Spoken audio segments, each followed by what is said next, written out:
The reason you're seeing this message is because of this driver.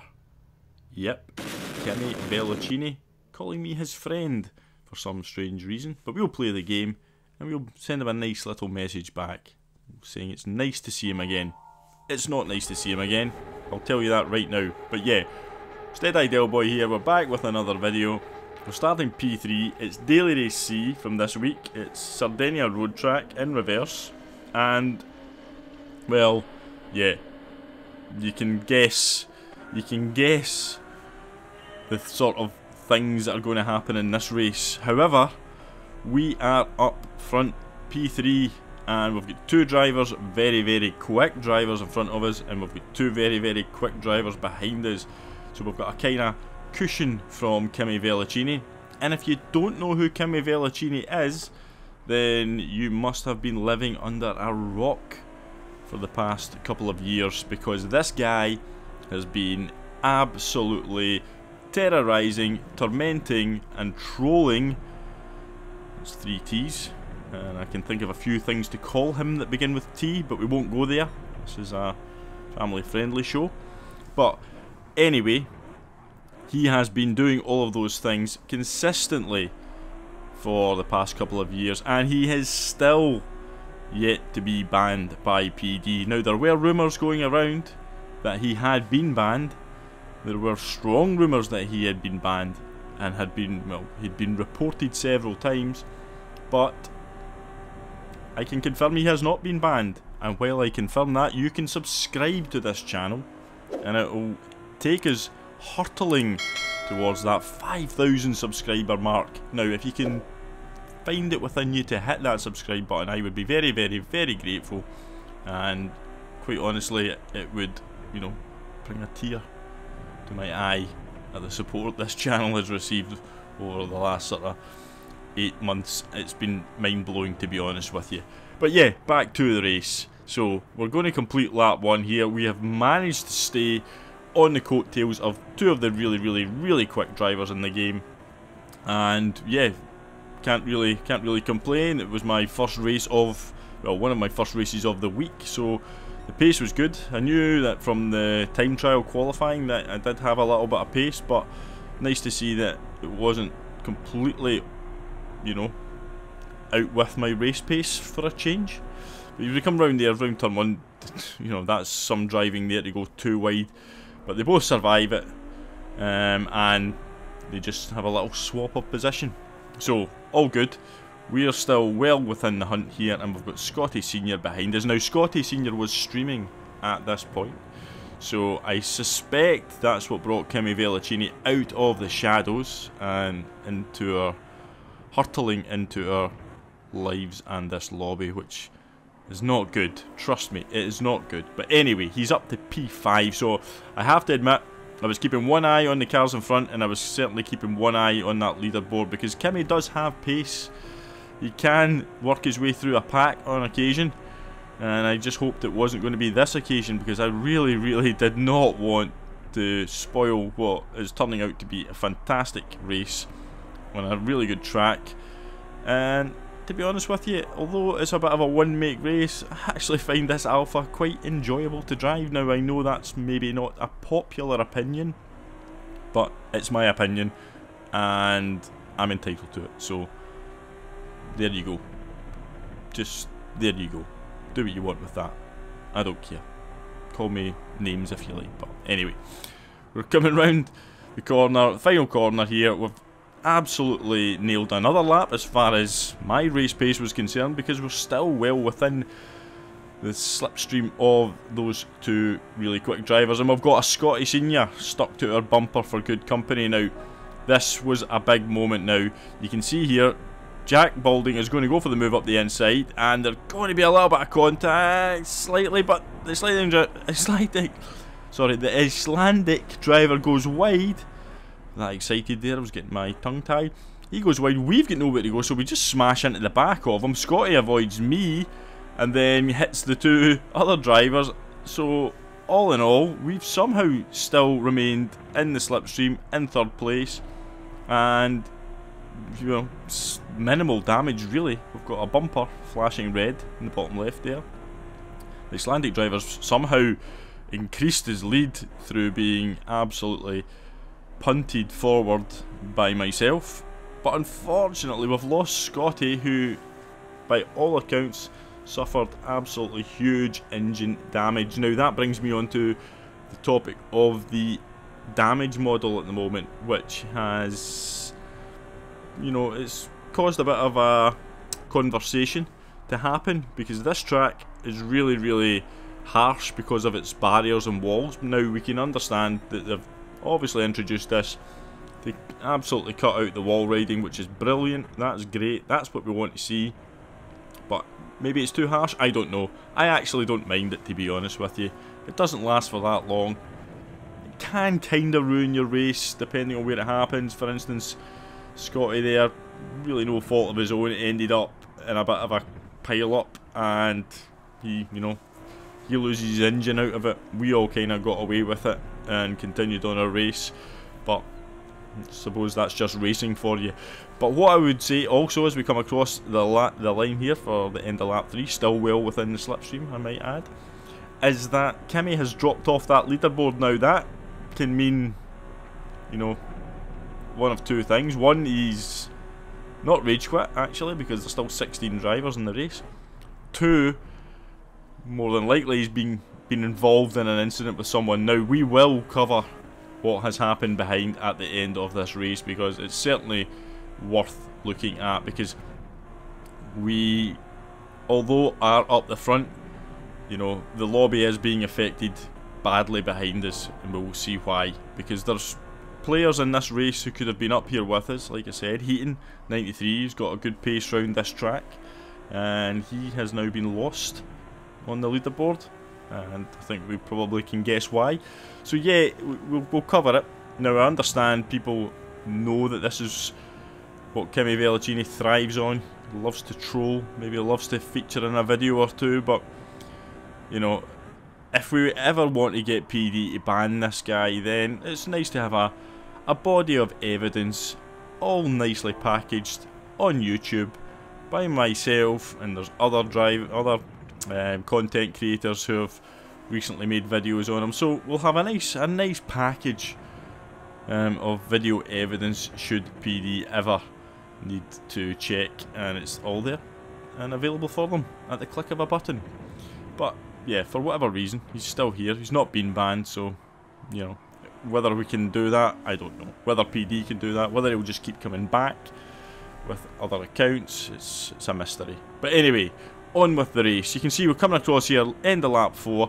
What kind of time was that lap? It was a 49.2. Now, I can tell you right now, that is quick for me, but look at the pace in front.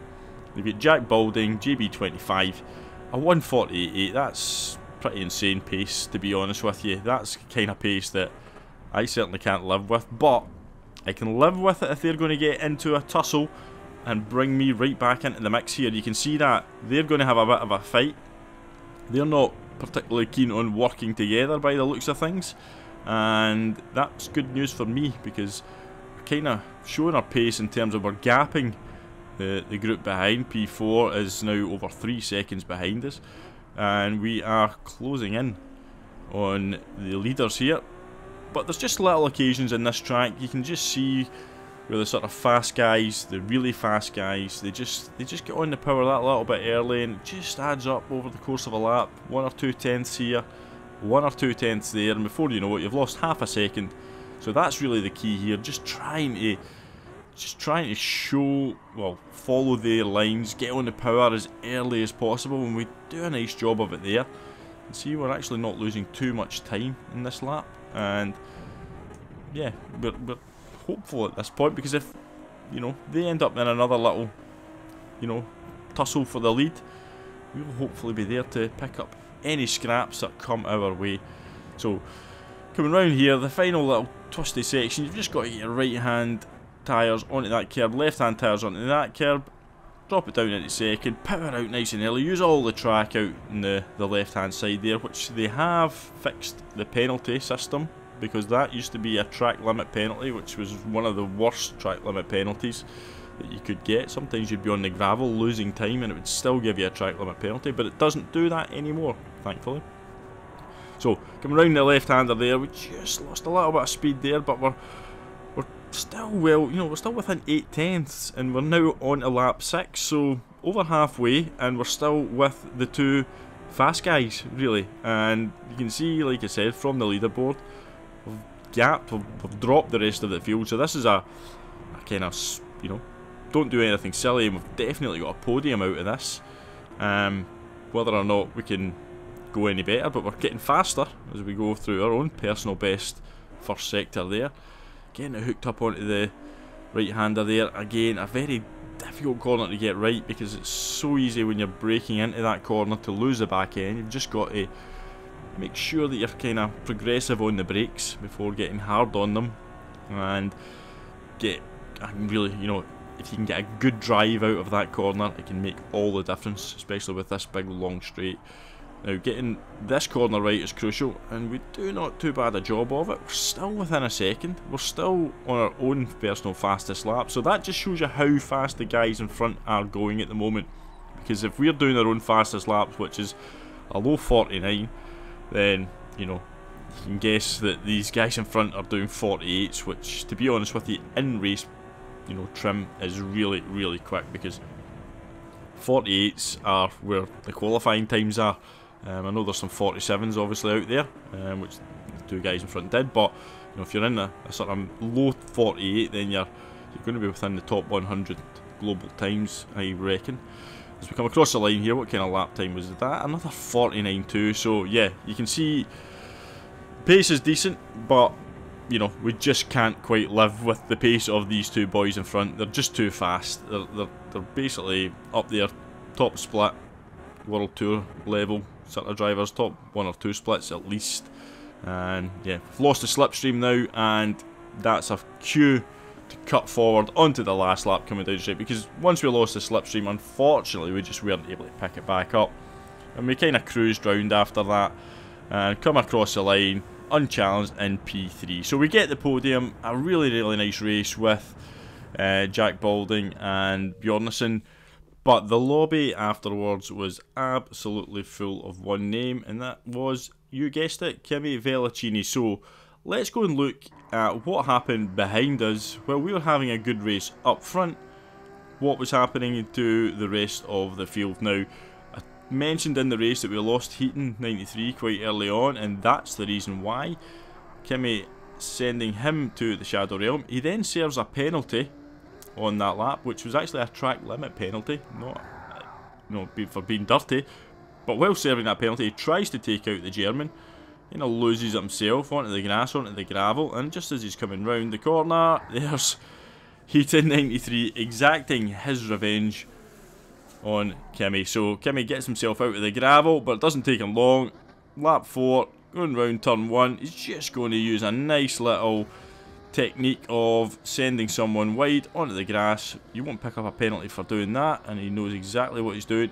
This, I don't know how he survived, but the German tried to take a little bit of revenge on him there, and unfortunately missed the target. Now he takes out one player there, and Jean-Claude Van Ram coming in to try and finish him, but he ends up as the meat in the sandwich and somehow survives it. He then tries to take out Scotty. Now Scotty is experienced in the art of retaliation against Kimi, and does a good job of really, you know, smashing Kimi into the barrier and, you know, destroying his engine. You can see there Kimi was still trying to take people out whilst being ghosted, and yeah, an absolutely huge bit of revenge there from Carlos Fandango. So Carlos then sees him taking another person out, and Carlos is not finished with him and takes him out for the second time in quick succession, leaving him facing the wrong way. So that must have been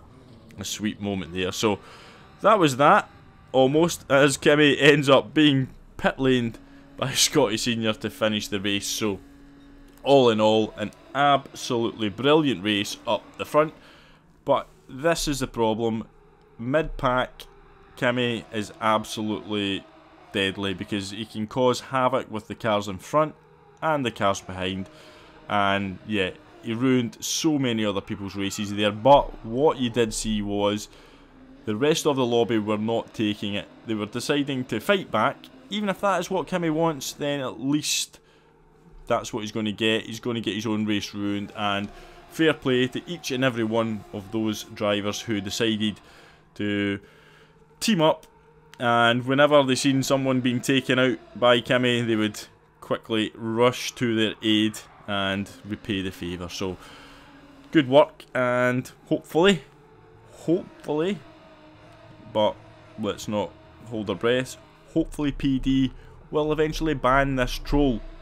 If they don't, they are failing the game, they're failing everybody who plays Gran Turismo 7, they're failing us as paying customers by allowing trolls like this to run free on the game with apparently absolutely no real sanctions being placed upon them. So, you know, the body of work is here for PD. There's plenty of videos being made about this guy, and all they need to do is click the link for the videos and they will see exactly what is happening to their game. So, you know, fingers crossed we'll get it sorted one day, but for the time being, unfortunately not. But if you've enjoyed the video, hit the like button, subscribe to the channel, get us to the 5,000 subscriber mark, you know you want to, and thanks for watching. I will see you all on the next one. Goodbye.